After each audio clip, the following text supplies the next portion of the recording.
The first thing Daniel Hayes felt was the fire in his lungs, a dry, tearing burn that dragged him out of unconsciousness and hurled him straight into terror. When he tried to inhale again, something sharp pressed into his ribs. When he tried to move, nothing moved. And only then, only when his senses clawed their way back into his body, did he realize the truth. He was tied to a tree, not resting, not leaning, bound. The rough bark of an ancient baobab scraped against his spine, and thick ropes dug into the skin around his wrists and ankles. His arms had gone numb long enough that he wasn't sure the hands attached to them still belonged to him. The wind tasted of dust. The sun hammered against his face.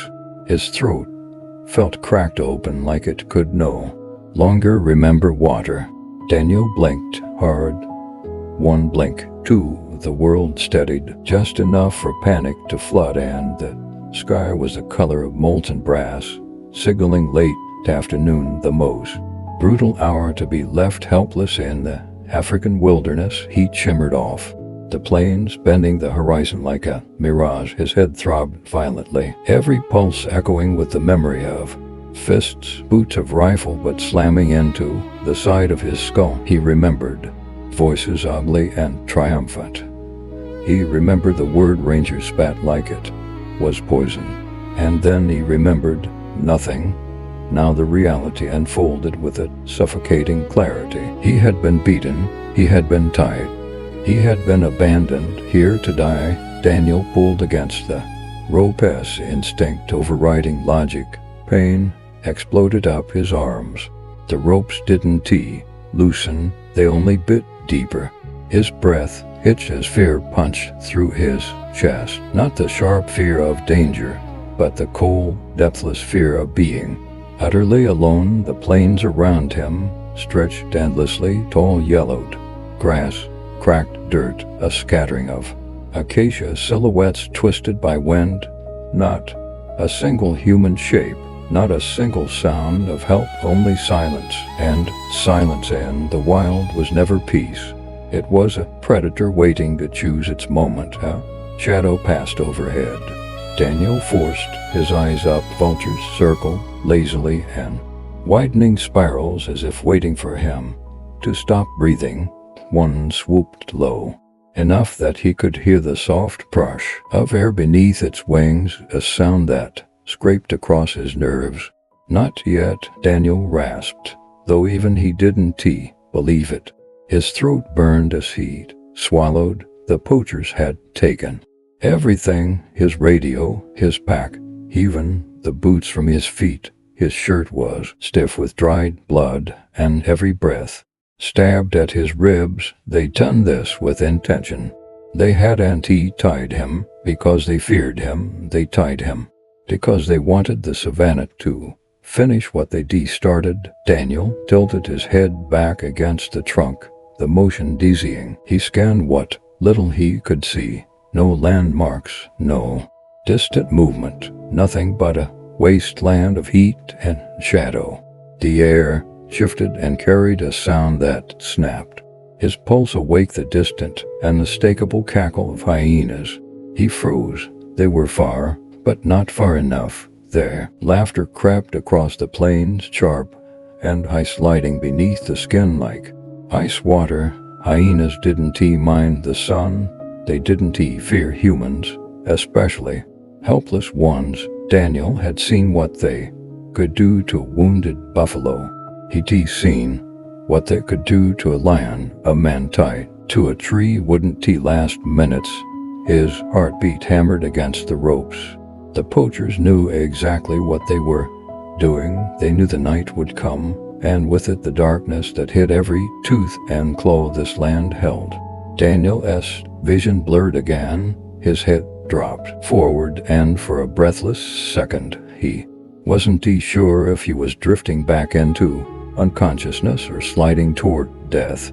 He tried to steady his breathing, but each inhale dug knives into his chest. "This can't be it," he whispered. But the land didn't answer. not even the wind stirred in the grass. A soft crackle sounded to his left. His head jerked toward the nose. Something shifted in the brush, slow, heavy, deliberate.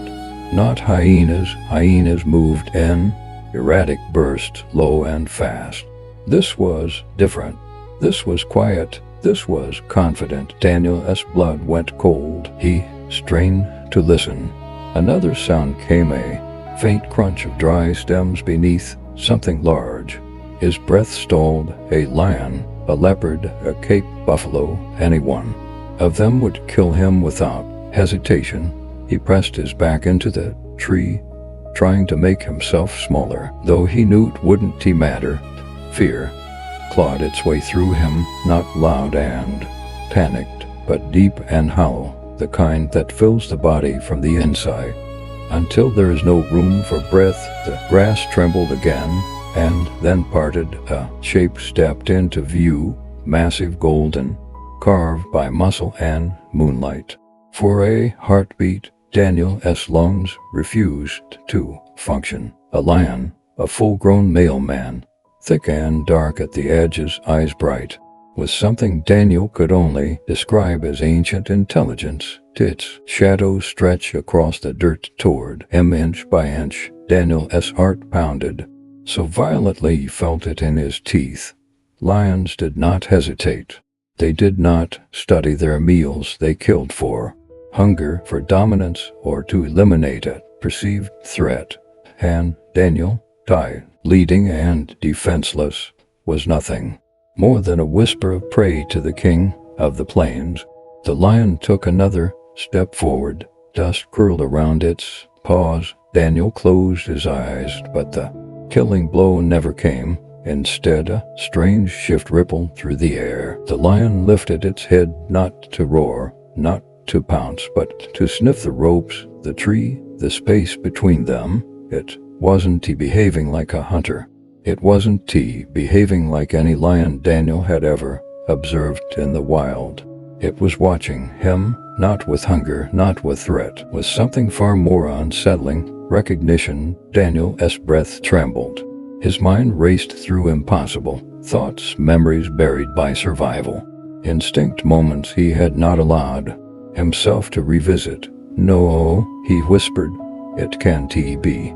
But the lion only lowered itself into a slow, deliberate sit directly in front of him, a guardianess posture, a sentinel stance, as if the wild had not come to end him but to answer him. Yet somewhere beyond the horizon, hyenas laughed again, closer now, and Daniel realized with a chilling clarity his fate was no longer in human hands, and for reasons he could not yet understand. A lion had decided it would not walk away. The story had only just begun. The lion did not turn away.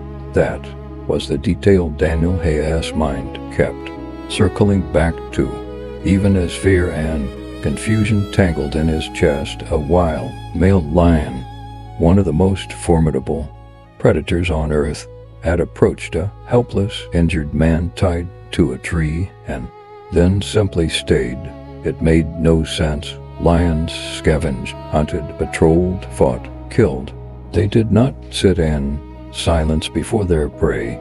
They did not pause to observe suffering. They did not choose presence over instinct. And yet this one had settled onto the dry earth, like a sentinel carved from gold. Daniel couldn't stop staring.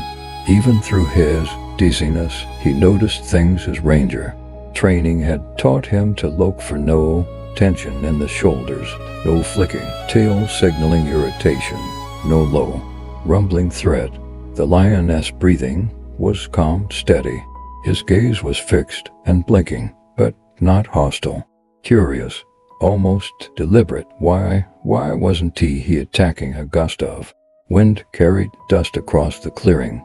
The lioness mane rippled with it, dark at the base, sunlit at the tips, thick enough to mark him as a mature, dominant male, a lion in his prime, a lion who could easily end Daniel's life if he chose to, but he didn't.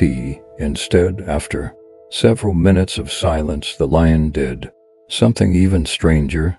He inched closer. Daniel instinctively pressed back against the baobab as if the tree could absorb him. His heart hammered painfully in his chest.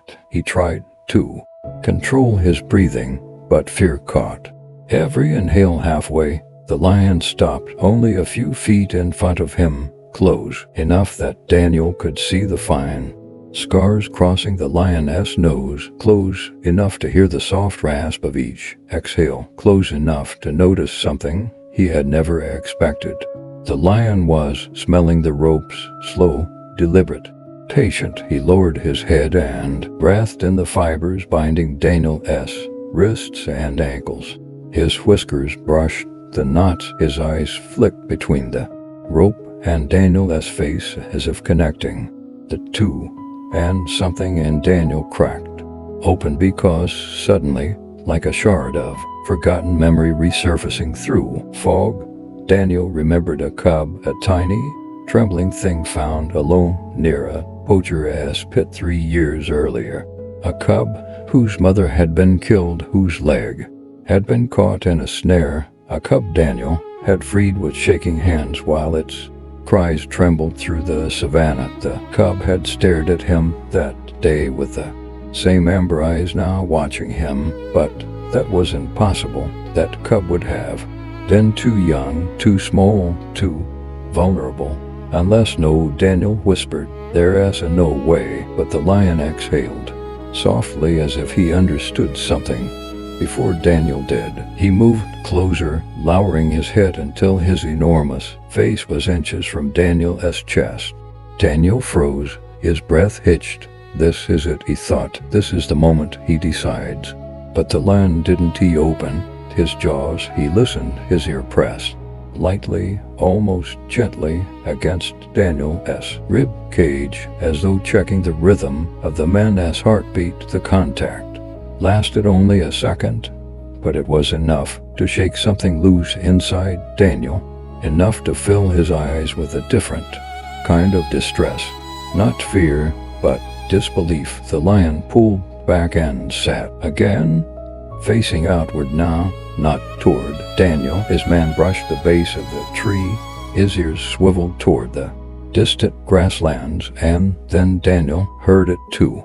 The hyenas' calls had changed. No longer distant laughter. They were closer, circling, emboldened. The shrill whooping of a clan on the move echoed across the plains. The lion lifted his head, his muscles tightened, not in threat to Daniel, but in preparation for something outside the clearing, something approaching. Daniel swallowed his throat raw. "You protecting me." He said it because the alternative was madness, because nothing else fit, because no wild lion would position himself between prey and predators unless some deeper instinct overpowered everything he'd been taught. Thunder rolled somewhere in the distance. A storm was forming beyond the hills, casting long shadows across the landscape. The savannah was shifting.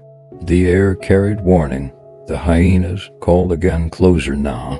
The lion stood. Daniel tensed. Even standing still, the lion radiated power.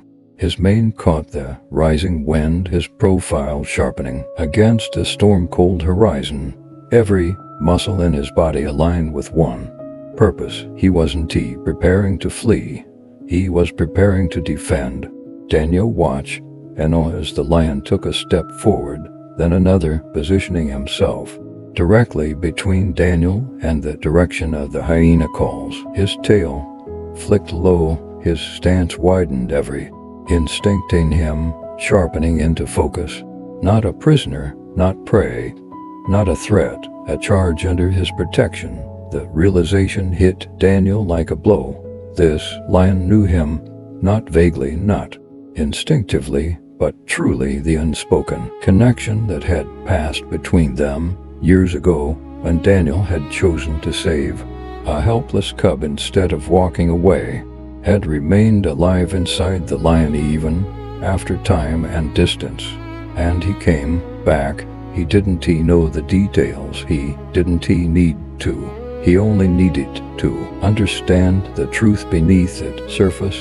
Something in this lion remembered Daniel's hands freeing him from a trap the world had set. Something in him recognized the scent of the man who saved him, and something in him now refused to let Daniel die alone. The first hyena appeared at the edge of the clearing, a gaunt shape with mottled fur and eyes too intelligent for comfort. It stared at Daniel, then at the lion, standing guard, its ears flattened. It called out a signal. Two more hyenas arrived, then 4, then 7, a clan gathering. Daniel's limbs went cold. He had seen hyenas strip flesh from an animal while it was still breathing. He had seen them challenge even lions when desperation fueled their hunger. The lion growled, low, deep, a sound that vibrated the earth. The hyenas hesitated, circling, calculating. Their laughter shifted from triumphant to uncertain. Wind whipped across the plains. The storm crept closer, carrying the smell of rain and electricity. The lion took one step forward, a declaration, a warning, a promise. Daniel felt his chest tighten, not from fear, but from something raw, something almost unbearable in its depth. The lion he had saved as a cub was now risking everything to return the act. Hyenas circled, thunder roared. The lion stood unbroken, and Daniel Hayes, bound, battered, and bleeding, understood that the wild had not abandoned him after all. It had sent something back. Not a miracle, not a coincidence, a remembrance, a life saved coming full circle. But the storm was closing in. The hyenas were gathering, and the night would test whether loyalty was enough to overcome the brutal laws of the savannah. The night fell not like a blanket, but like a trap snapping shut. One moment the horizon still glowed with a fading tangerine smear of light, and the next the world was drowned in darkness, so complete it felt alive. The savannah transformed into something primal, something ruled by shadows, hunger, and the quiet brutality of instinct. Daniel Hayes felt it in his bones. Darkness in the wilderness was never empty. It was always watching. The lion knew it too. He stood rigidly in front of Daniel, his body outlined by faint moonlight, every muscle sharpened to alertness. The soft breeze carried scents neither man nor machine could decipher, but the lion read them instantly. His ears twitched, his chest rose with slow, controlled breaths, his tail coiled like a fuse, ready to ignite. Daniel felt small behind him, helpless, exposed, tied and throbbing with pain. His cracked ribs stabbed him with every inhale. Blood dried stiff on his shirt. His wrists burned where the rope dipped deeper each time he braced himself. Yet none of that terrified him as much as the sound rising from the sea of tall grass. Hyenas, not laughter now, not mischief, not scavenger murmurs, but the sharp clip barks of coordinated hunters. Daniel swallowed hard.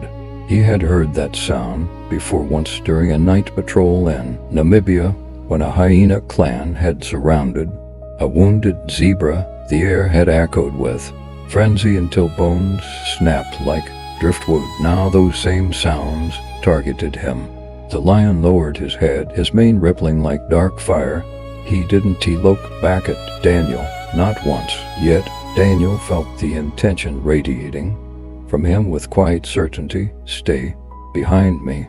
The first pair of glowing eyes materialized in the dark, floating like embers, then another, a third, soon a half-circle, a predatory light ringed the clearing where Daniel hung, tied to the baobab tree. The hyenas crept forward silently, their bodies weaving through the shadows with predatory grace. Daniel felt his heart pitch violently, but the lioness' steadiness held him together. There was something unnervingly calm in the way the lion stood between him and death, a posture not of a wild creature defending territory, but of one defending a companion. One hyena stepped closer, revealing its mottled fur and jagged grin. Its breath steamed in the cold air. It released a guttural snarl, signaling the others. The lion responded with a roar so deep the ground seemed to tremble beneath Daniel's feet. The hyenas flinched, but they didn't retreat, not tonight. Hunger emboldened them. Desperation gave them courage, and the scent of blood, Daniel's blood, the lioness wounds from earlier patrols, drove them into reckless madness. Then the attack began, a blur of motion. Launched from the left, another from the right, the hyenas lunged at the lion. Simultaneously, their jaws snapping, their shoulders hunched low. The lion pivoted with explosive speed, swiping with a forepaw so powerful Daniel felt the impact reverberate through the earth. One hyena tumbled backward, yelping, but the second found its mark. Teeth sank into the lioness' flank, ripping fur and flesh. The lion roared and twisted, throwing the attacker off, but blood darkened his golden coat. Daniel's breath caught. This lion had come back from the past to save him. He could not lose him again. Another hyena darted toward Daniel. This time, Daniel reacted. Instinct and terror blurred together as he lurched sideways, wrenching his arms against the ropes until fire shot through his nerves. His fingers brushed something, a broken root, thick and knotted. He hooked his foot around it, dragging it closer, fighting. Through agony, the hyena was almost upon him, jaws widening. Not like this, Daniel hissed. He used the last fragments of strength in his arms to wedge the root between his wrists. He jerked upward with all the power left in his shaking body. The root swung down, smashing into the hyena's snot. A sickening crack echoed. The animal recoiled, shrieking, scrambling away into the dark. Daniel gasped for air, dizzy with exhaustion, but alive. The lion turned at the sound just long enough for another hyena to bite deep into his hind leg. The lion buckled. Daniel felt something inside him unravel. Fight, he shouted, voice breaking. Please fight. The lion did. With a savage twist, he slammed his body sideways, crushing the attacking hyena into the dirt. Another lunged, but the lion met it midair, jaws locking around its shoulder. His roar split the night like thunder. Hyenas scattered, regrouped, charged again. The clearing became a storm of fur claws, dust, and blood. The lion moved like a warrior, carved from old legends. Raw power, relentless instinct, and unbreakable will. But even legends bled. Even legends tired, and he was tiring fast.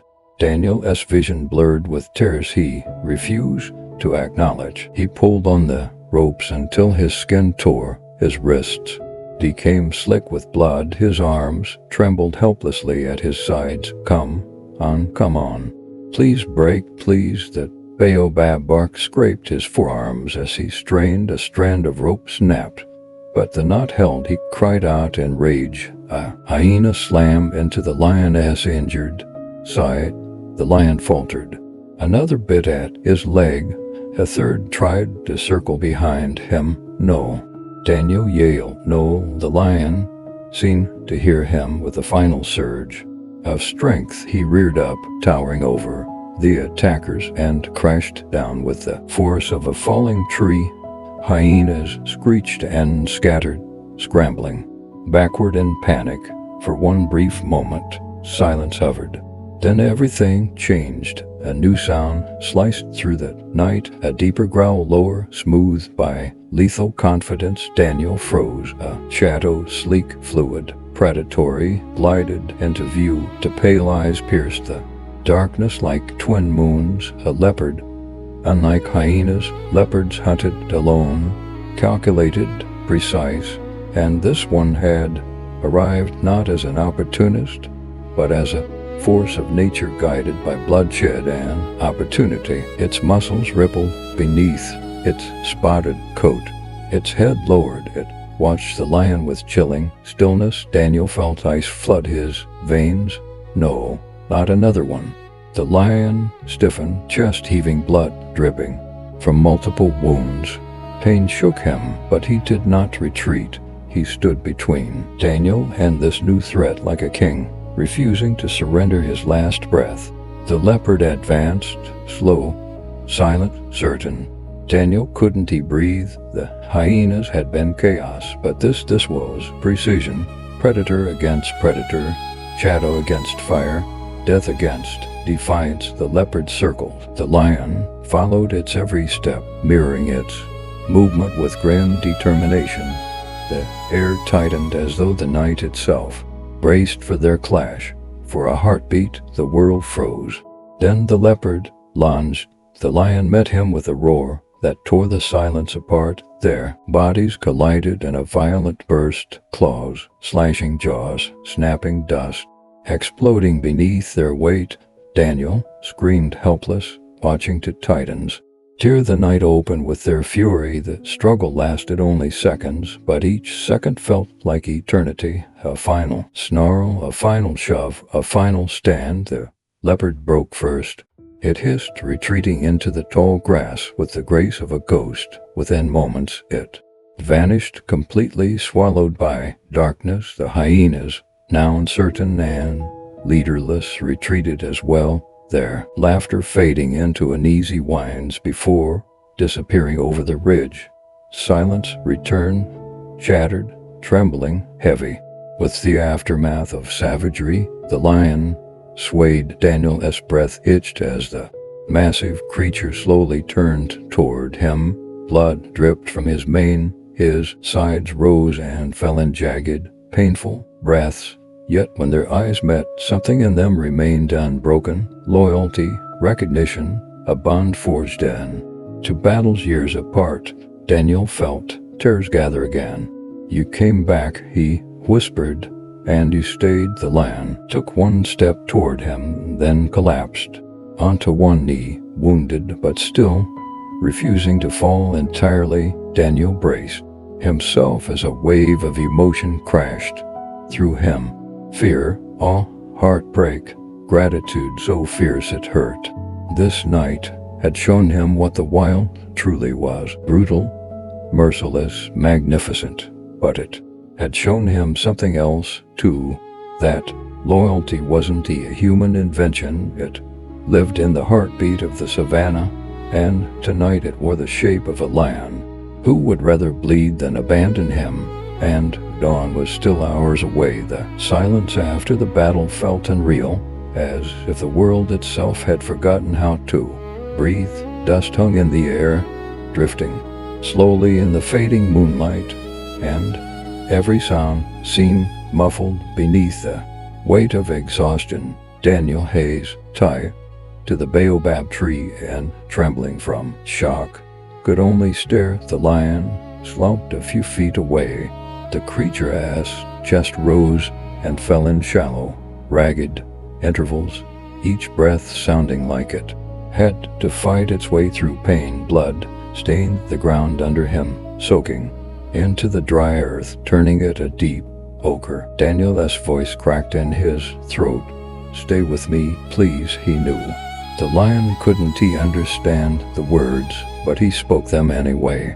It was the only thing he could do. While the ropes around his wrist bit deeper into his skin, his arms throbbed with numbness, his legs barely responded, and his ribs screamed each time he inhaled. He felt as if his body had become an instrument of pain, but none of it mattered compared to the sight of the lion, the same lion he once saved, now barely standing because he had chosen to return that mercy. The lion shifted, lifting his massive head with visible effort. Moonlight caught his amber eyes, dim but still burning with something fierce and ancient.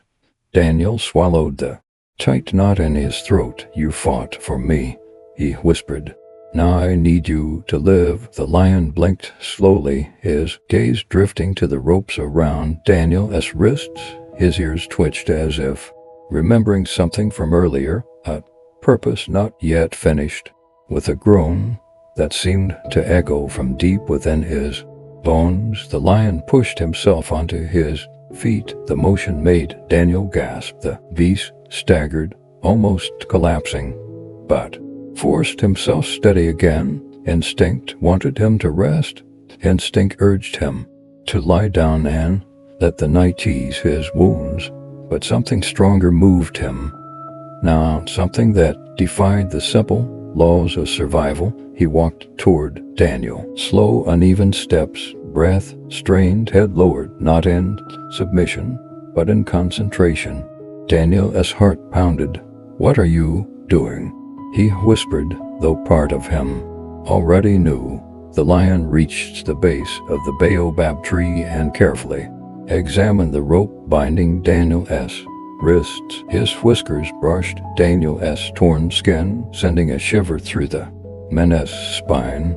The animal sniffed the knot, huffed in frustration, then opened his jaws. "Wait," Daniel murmured instinctively, recoiling.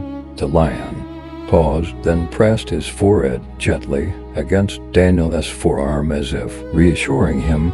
"Trust me," Daniel exhaled shakily. "Okay, I trust you." The lion's teeth closed around the rope, tugging, pulling, grinding. Each movement was deliberate, precise. Not a single brush of fang touched Daniel's skin. The rope resisted at first. Thick and sun hardened, but the lion did not give up. He growled softly at the stubborn fibers, bite after bite, weakening them, friction fraying the strands. Daniel winced as the rope tightened momentarily, but then snap. His right arm fell forward, limp and burning with returning circulation. A sharp electric pain shot through his wrist, but relief followed like a warm flood. The lion didn't stop. He circled behind Daniel, moving to the rope around the ankles. Again the careful bite. Again the slow grinding. Daniel closed his eyes. The sounds of tearing rope, the lioness' labored breath, the whisper of grass around them. Everything felt unreal, like he had slipped into some ancient legend where man and beast shared the same fragile thread of fate. The second rope snapped. Daniel's legs collapsed beneath him, no longer held stiff by the bindings. He slumped sideways, barely catching himself on one shaking arm. The lion stepped quickly beside him, pressing his warm flank against Daniel's shoulder to keep him upright. "Easy," Daniel whispered, "just stay with me." When he tried to stand, his knees buckled instantly. Pain detonated along his side, and the world blurred into a wash of shadow and silver moonlight. His body felt foreign, half numb, half fire. He would have fallen completely if not for the lioness' steadying weight. Warmth radiated from the creature's massive body. Every breath from the lion carried the earthy scent of grass and blood, mingled with something familiar, something Daniel remembered from the day he rescued the cub years before. A scent he never thought he'd encounter again. "You remember me," he whispered, "after all this time. You still remember?" The lion did not respond, but his slow, rumbling exhale felt like an answer. Daniel forced one foot forward. The lion matched him. Another foot, another. Each movement was a war against gravity. His body screamed, begged him to stop, threatened to collapse with every step, but he kept going because the lion believed he could. The moon shifted behind a veil of clouds, dimming the world even further. The grass brushed against Daniel's legs like cold fingers, and every insect call seemed like a warning. He knew predators still roam nearby. Hyenas rarely retreated forever, and the leopard could be circling back, silent as mist. They had to leave this place. They had to move before dawn. They had to survive. The lion guided him with gentle nudges, leaning his weight just enough to keep Daniel balanced. When the man stumbled, the lion braced him. When his breath hitched with pain, the lion waited. When he whispered just a little further, the lion pushed him forward again. Minutes stretched into an hour into something longer. Daniel lost sense of time. He drifted in and out of consciousness, floating between pain and fear and a strange sense of closeness with the creature who refused to abandon him. At one point, Daniel collapsed completely. His legs folded, his vision dim, his body sagged sideways toward the earth. The lion stepped forward instantly, catching him with the side of his shoulder. Daniel felt coarse mane brush his cheek.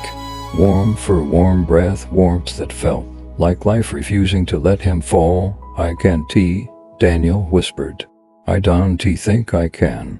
"Not anymore." The lion nudged him, firm but gentle. "Yes, you can." The movement was so deliberate, so purposeful that Daniel's throat tightened. He tried again, pushing against the ground with trembling arms, until his body lifted a few inches. His muscles quivered. Sweat dripped down his temple. The lion lowered his head beneath Daniel's forearm, lifting him with surprising care. Step by step, they moved again. Sometimes Daniel talked to keep himself conscious. Stories of patrols he led, animals he saved, mistakes he made, dreams he once had.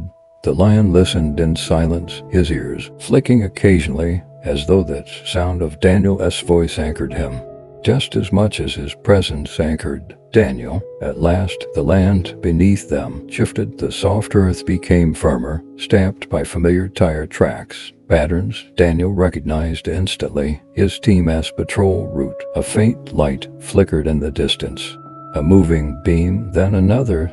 Shapes began to form. Voices rose on the wind, faint but unmistakable, spread out. "He has to be close, Daniel. Daniel, can you hear us?" Daniel's chest seized with relief. Tears blurred his vision. The lion tensed beside him, uncertain whether these new sounds meant danger or salvation. His tail flicked, his ears tilted forward, analyzing every vibration in the air. Daniel touched the lion's mane weakly. "It's okay, my people." The lion held still a moment, then exhaled a soft rumbling breath. The moment the search team broke through the grass, flashlights snapped upward, illuminating a scene none of them could have imagined. Daniel Hayes barely standing, and beside him, majestic, wounded, unyielding, stood the lion who had freed him. One ranger lifted his rifle in shock. "Hold your fire," Daniel rasped, the word scraping from his throat. "He saved my life." The lion didn't retreat. Instead, he stepped forward, not threateningly, but with the quiet dignity of a guardian delivering something precious back to its rightful place. Daniel swayed. The lion pressed his shoulder against him for the last time. Their eyes met in the glow of the flashlights. Not predator and prey, not man and beast, but something deeper, something ancient, something unbroken. On that silent, breathless night in that savannah, a lion freed a man not just from his ropes, not just from death, but from the limits of what he believed possible. And soon the world would know what had happened between them. But in that moment, under the fading moonlight, only two hearts understood the truth. They had saved each other. The first thing Daniel Hayes remembered after collapsing into the arms of his rescuers was the cold sting of oxygen brushing his lips and the muffled rush of voices around him. Everything felt distant, like he was listening from underwater. His body floated on the edge of consciousness, weightless and heavy all at once. But beneath the haze, a single image anchored him, the lion walking away into the tall grass, disappearing without waiting for applause, praise, or even understanding, just as quietly as he had appeared. In the following hours, Fragments of reality pieced themselves together. Daniel woke in the reserves medical tent near the Serengeti border, wrapped in blankets, ribs tightly, bandage, intravenous fluids dripping into his arm. The night had passed. Dawn now brushed the horizon with soft strokes of gold. A nurse with tired eyes told him he had been unconscious for nearly 6 hours. "You're lucky," she whispered as she adjusted his bandage. "If your team had been even 10 minutes later." But Daniel wasn't thinking about himself. He struggled upright despite the pain. "The lion," he rasped. "Did anyone see which direction he went?" "He was badly hurt. He needs help." The nurse paused, her expression conflicted. "Daniel, lions don't usually stay near humans after something like that." "Yes, probably long gone." Daniel looked away, jaw tightening. He stayed when everything told him to run. For the first time since waking, his voice trembled. Word of what the team witnessed spread quickly across the camp. Rangers, trackers, even veteran conservationists who had worked decades in the bush gathered outside Daniel's tent, speaking in hushed, stunned tones. Photos had been taken, grainy, blurred, but unmistakable. A wild male lion standing guard over an injured ranger, refusing to leave. Some called it instinct, others called it an anomaly, a few simply called it impossible. But to Daniel Hayes, it was none of those things. It was a return. By mid-morning, Daniel's commander arrived, a grizzled man named Marcus Rhodus, who once taught Daniel hand-to-hand survival techniques and who now looked at him like he was witnessing something mythic rather than procedural. They recalling it the miracle at Baobab Ridge. Marcus saw it pulling up a chair beside Daniel's cot. Half the world wants an interview already. News outlets, wildlife channels. I even heard a documentary crews on standby. Daniel closed his eyes, exhaling slowly. This isn't a spectacle, Marcus. He wasn't a miracle. He was a memory. A life I once saved. Marcus studied him. You think it was the same cub?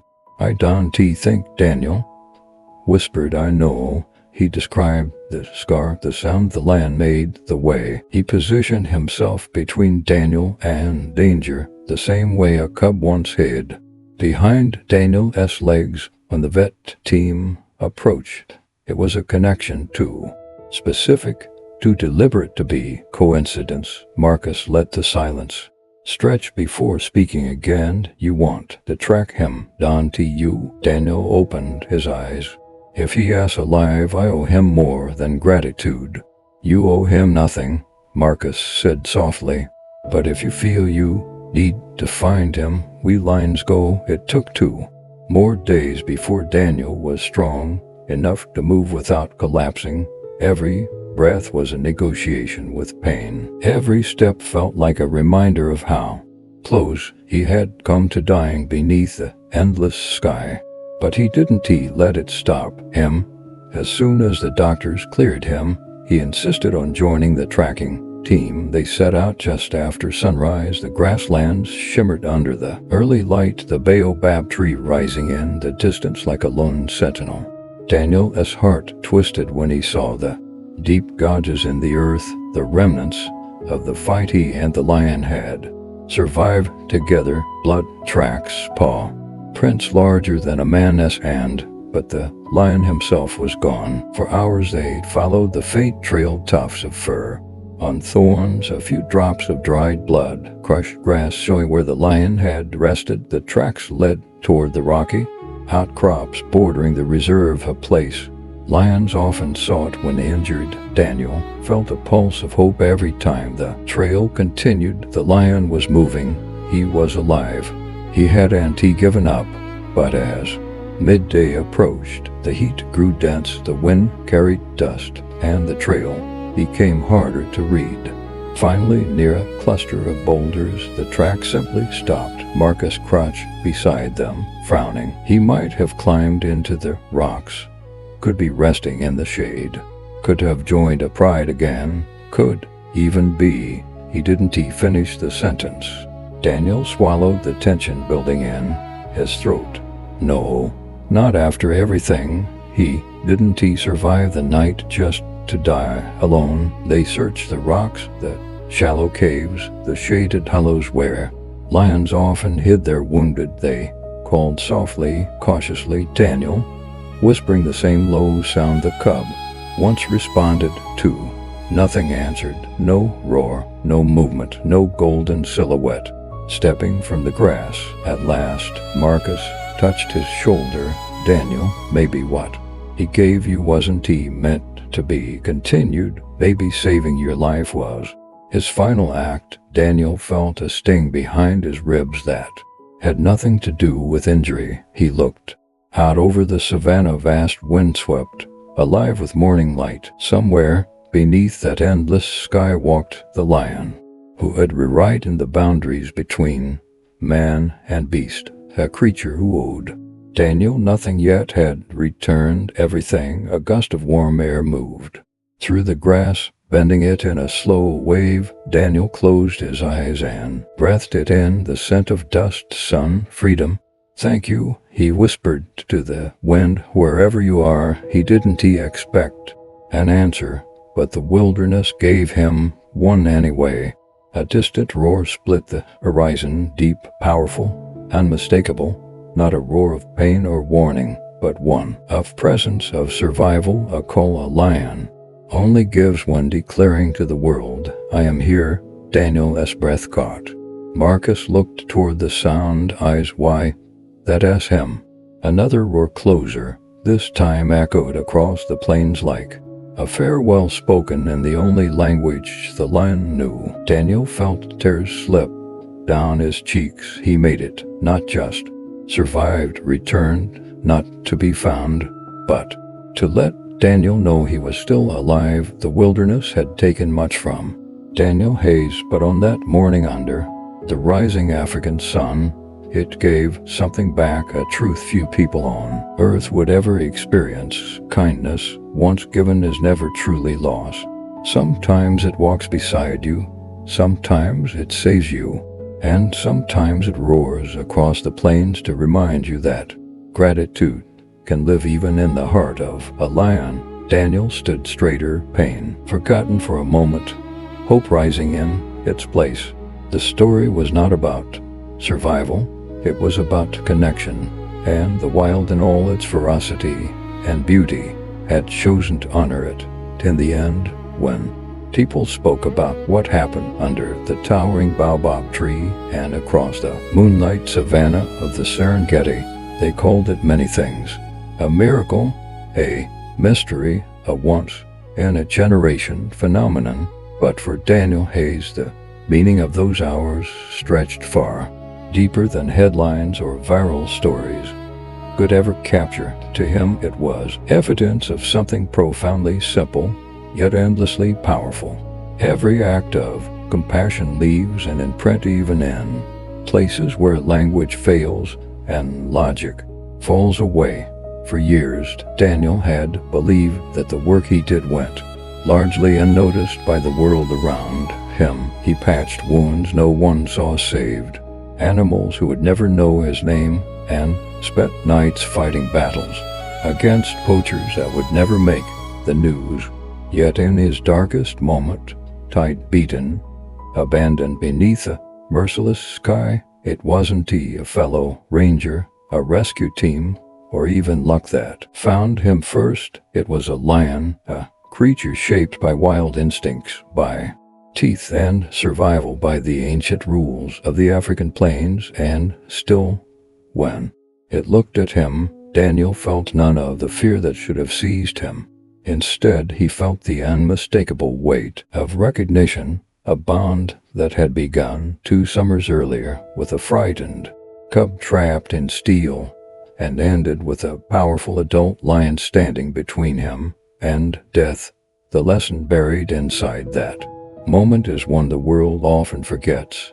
Kindness never disappears, not in the hearts of people, not in the hearts of animals, not even in the wildest corners of the earth. What Daniel gave that cub: safety, mercy, patience returned to him, multiplied beyond comprehension, and the wilderness in all its danger and brutality became the unexpected stage for one of the purest demonstrations of loyalty he had ever witnessed. We often think that the world is too big for our small moments of goodness to matter. We convince ourselves that our gestures dissolve into the noise of everyday life. But this story urges us to reconsider. Sometimes the smallest kindness changes the path of another living being. Sometimes it becomes a memory powerful enough to cross seasons, distance, and instinct. Sometimes it becomes the reason someone makes it through the night. The lion did not speak. It did not explain his choices. It owed Daniel nothing, not safety, not loyalty, not life, and yet it gave him all three.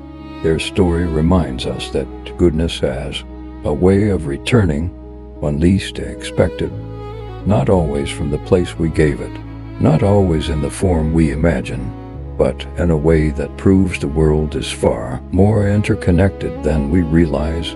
There is another message woven into Daniel's journey, one that resonates deeply with every person who has ever felt unseen or undervalued, even when no one is watching, even when exhaustion outweighs recognition. Your actions matter. The compassion you offer matters. The life you touch matters. And you may never know how far the ripples of your kindness travel until they come back to you in a moment that changes everything. Perhaps that is the quiet miracle at the center of the story, that a man survived because he once chose kindness when no one was there to applaud him. As Daniel looked out across the Serengeti that morning, listening to the lioness' distant roar echo through the plains, he understood something he hadn't known before.